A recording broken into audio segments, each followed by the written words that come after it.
Bismillahirrahmanirrahim. Assalamu alaikum dear students. Welcome to Alham Dynamic World. I am Ali Hassan, your physics instructor.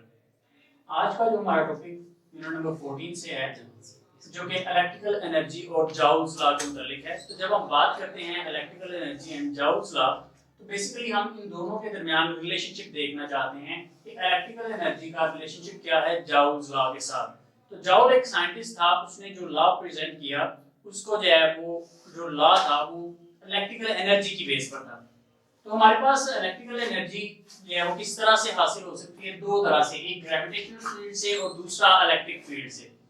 जब हम gravitational field की बात करते हैं तो ग्रेविटेशनल फील्ड में भी कोई भी एक ऑब्जेक्ट हो तो वो ऑब्जेक्ट हमेशा हाई ग्रेविटेशनल पोटेंशियल से लो ग्रेविटेशनल पोटेंशियल की तरफ मूव करता है। जिस तरह मिसाल के तौर पर ये एक मार्कर है, तो इस मार्कर को मैं इस पॉइंट से रिलीज करूंगा तो ये जो है क्या करेगा, ये डाउनवर्ड मूव करेगा। तो जिस पॉइंट से मैं इसको रिलीज कर रहा हूँ ये पॉइंट हाई ग्रेविटेशनल पोटेंशियल का पॉइंट है और ये जब नीचे की तरफ मूव कर रहा है तो ये पॉइंट जो है वो लो ग्रेविटेशनल पॉइंट की तरफ जो है वो मूव कर रहा है। और जब ये हमारे पास मूव कर रहा है तो मूव करने से हमें क्या सप्लाई कर रहा है, एनर्जी सप्लाई कर रहा है। सिमिलरली जिस तरह की हमारे पास एक टरबाइन होती है तो टरबाइन में जो है क्या होता है, टरबाइन में पानी जो है वो ऊपर से नीचे गिर रहा होता है। तो टरबाइन जो है वो ऊपर से नीचे गिरने वाले पानी की वजह से घूमती है और उसकी वजह से इलेक्ट्रिसिटी जनरेट होती है।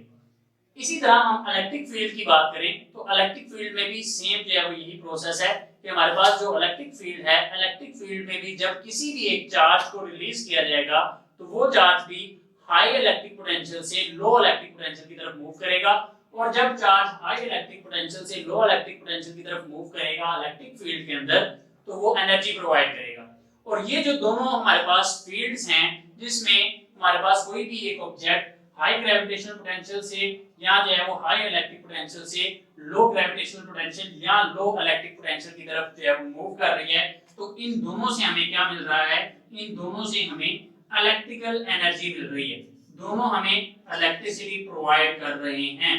तो जी जो इलेक्ट्रिकल एनर्जी है, इस इलेक्ट्रिकल एनर्जी की अगर हम बात करें तो ये एनर्जी जो है वो हम किस तरह यूज करते हैं, तो बेटा आप जानते हैं कि हम इस एनर्जी को डिफरेंट वेज में यूज करते हैं। जिस तरह मिसाल के तौर पर हमारा बल्ब क्या होता है, बल्ब जो है वो एक डिवाइस है जो कि क्या करता है, इलेक्ट्रिकल एनर्जी को लाइट एनर्जी में कन्वर्ट करता है। इसी तरह हमारे पास लेट्स से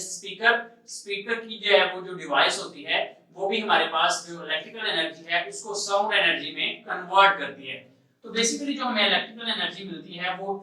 दूसरी फॉर्म्स में कन्वर्ट हो जाती है। अब अगर हम कंसीडर करें कि दो पॉइंट्स हैं किसी भी एक कंडक्टर के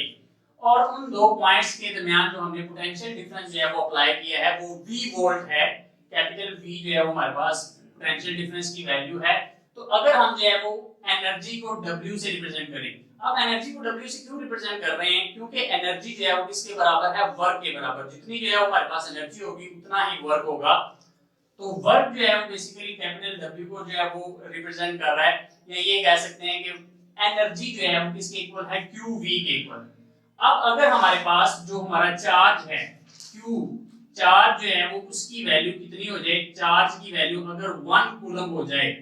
तो चार्ज अगर हमारे पास 1 कूलम होगा तो चार्ज 1 कूलम होने की सूरत में क्या होगा कि हमारे पास जो वर्क होगा या जो एनर्जी होगी वो किसके बराबर आएगी, वो 1 वोल्ट के बराबर आएगी। ठीक है जी, क्योंकि चार्ज कितना हो गया है, 1 कूलम हो गया। तो इसी तरह हमारे पास अगर चार्ज Q हो तो चार्ज Q यानी कि एनी अमाउंट ऑफ चार्ज हो तो चार्ज Q होगा, तो उसको जो है वो जब हम V से मल्टीप्लाई करेंगे तो हमारे पास एनर्जी जो कि हमें सप्लाई हो रही है, किस वजह से सप्लाई हो रही है, ग्रेविटेशनल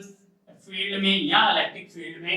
किसी भी जो है वो ऑब्जेक्ट के हाई ग्रेविटेशनल पोटेंशियल से लो ग्रेविटेशनल पोटेंशियल या किसी भी चार्ज के हाई इलेक्ट्रिक पोटेंशियल से लो इलेक्ट्रिक पोटेंशियल की तरफ मूव करने से, तो वो जो हमारे पास W है वो W जो है वो जो एनर्जी है वो Q मल्टीप्लाई बाय V के बराबर होगी।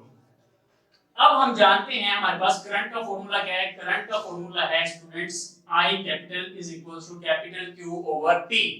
यानी कि करंट जो है वो क्या है, करंट जो है वो amount of charges through a cross sectional area in a unit time है। तो यहाँ पे हम जो Q है, Q की वैल्यू जो है वो डिराइव करेंगे। तो Q की वैल्यू हमारे पास क्या आएगी students, Q will be equal to capital I multiply by T। अब ये जो हमारे पास कैपिटल Q की वैल्यू आई है, इस कैपिटल Q की वैल्यू को हम इस इक्वेशन में पुट करते हैं जो कि capital W is equal to capital Q multiply by capital V है। तो जब इस इक्वेशन में पुट करेंगे तो इस इक्वेशन में पुट करने के बाद हमारे पास ये जो इक्वेशन है ये क्या बनेगी, this equation will be capital W equals Q की जगह हम क्या पुट कर रहे हैं, I multiply by T put कर रहे हैं, और ये जो है वो V उसी तरह रहेगा। तो इस तरह से हमारे पास कैपिटल W जो है वो किसके इक्वल आ गया, I T V के इक्वल। अब जब कैपिटल I T V जो है वो हमारे पास आ गया है W, तो अगर हम ओहम्स लॉ की बात करें, ओहम्स लॉ जो क्या कहता है, ओहम्स लॉ ये कहता है कि V किसके इक्वल है, IR के इक्वल। तो जब V IR के इक्वल है, तो V जब IR के इक्वल होगा तो इस सूरत में हमारे पास जो हमारी वैल्यू आएगी इस फॉर्मूला की, इस इक्वेशन की, तो वो फॉर्मूला की वैल्यू क्या होगी, W will be equal to I T उसी तरह रहेगा, I into T उसी तरह, और V जो है वो जो कि IR के इक्वल है, तो V की जगह हम IR पुट कर देंगे। तो जब IR पुट किया जाएगा तो IR पुट करने से हमारे पास जो है वो ये वैल्यू क्या आएगी, ये वैल्यू बन जाएगी I square R into T,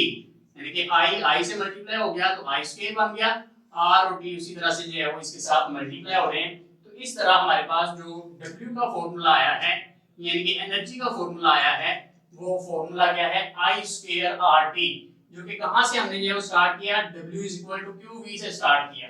अब ये जो फॉर्मूला है, ये फॉर्मूला जो है वो बेसिकली क्या है, ये फॉर्मूला हमारा जाउल्स लॉ। तो जाउल्स लॉ क्या कहता है, जाउल्स लॉ ये कहता है the amount of heat generated in a resistance due to flow of charges, यानी कि जब चार्जेस फ्लो करते हैं, किसमें चार्जेस फ्लो करते हैं, किसी कंडक्टर में या किसी सर्किट में फ्लो करते हैं। तो जब किसी कंडक्टर या किसी सर्किट में हमारे चार्जेस फ्लो करते हैं, तो स्टूडेंट्स आप जानते हैं कि चार्जेस को रेजिस्टेंस का सामना करना पड़ता है, और उस रेजिस्टेंस को ओवरकम करने के लिए जब हमारे चार्जेस एनर्जी यूज करते हैं, तो वो एनर्जी हीट एनर्जी के तौर पर सामने आती है। तो हमारे पास इसी तरह यहाँ पे जो अमाउंट ऑफ हीट जनरेटेड, यानी कि जो हीट एनर्जी जनरेट हो रही है वो किसके बराबर है, वो कह रहा है कि is equal to the product of square of current. ये जो है वो किसके प्रोडक्ट के इक्वल है, स्क्वायर ऑफ करंट, जो कि कैपिटल I है, उसका स्क्वायर,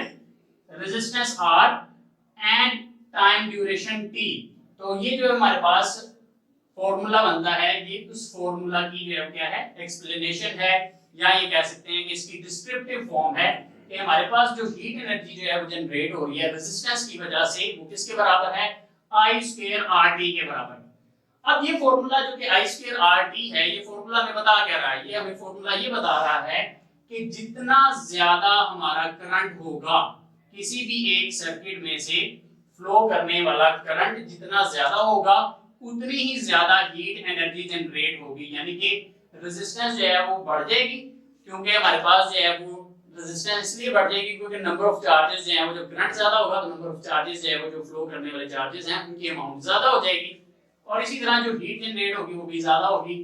R जो कि रेजिस्टेंस है, और T जो है वो हमारे पास कितने टाइम ड्यूरेशन के लिए जो है वो हमारा चार्ज जो है वो फ्लो कर रहा है, जिसको जो है वो रेजिस्टेंस का सामना है। तो इनका जो है वो प्रोडक्ट जो है वो किसके इक्वल आएगा, कैपिटल W के, जो कि हीट के बराबर है। ये है amount of heat generated, that is equal to I square RT। अब ये फॉर्मूला जो है वो हम I स्क्वायर RT जो यूज कर रहे हैं, अगर हम I की वैल्यू जो है वो पुट करें, जो कि ओहम्स लॉ से हम जो है वो डिराइव करेंगे, तो ओहम्स लॉ के अकॉर्डिंग जो हमारे पास I की वैल्यू है, I की वैल्यू किसके इक्वल आएगी स्टूडेंट्स, आप जानते हैं कि I will be equal to V over R। तो जब I जो है वो V ओवर R के इक्वल होगा, तो I स्क्वायर जो है वो क्या होगा, V square over R square. तो इसके मुकाबले में हमारे पास जो ये नेक्स्ट जो है वो फॉर्मूला बनेगा, ये जो है वो हमारे पास V square over R square into R into T होगा, और यहाँ से R जो है वो इसके स्क्वायर को कैंसिल कर देगा, तो अल्टीमेटली ये फॉर्मूला बन जाएगा हमारे पास V square T over capital R। ठीक है जी। तो ये फॉर्मूला जो है वो in terms of potential difference, time and resistance है। लेकिन जो हमारे पास मेन फॉर्मूला है, मेन फॉर्मूला यही है जो कि जाउल्स लॉ को जो है वो एक्सप्लेन करता है। तो इस तरह से हमने देखा कि जो इलेक्ट्रिकल एनर्जी जनरेट होती है इलेक्ट्रिकल एनर्जी जो है वो रेजिस्टेंस का जब उसको सामना करना पड़ता है तो वो हीट एनर्जी में जो है वो कन्वर्ट होती है, और जब वो हीट एनर्जी में कन्वर्ट होती है तो जाउस लॉ के मुताबिक वो हीट एनर्जी जो है उसकी वैल्यू किसके बराबर है, आई स्क्वायर आर टी के बराबर। तो आज के लिए इतना ही students, see you next time इंशाल्लाह, टेक केयर, अल्लाह हाफिज।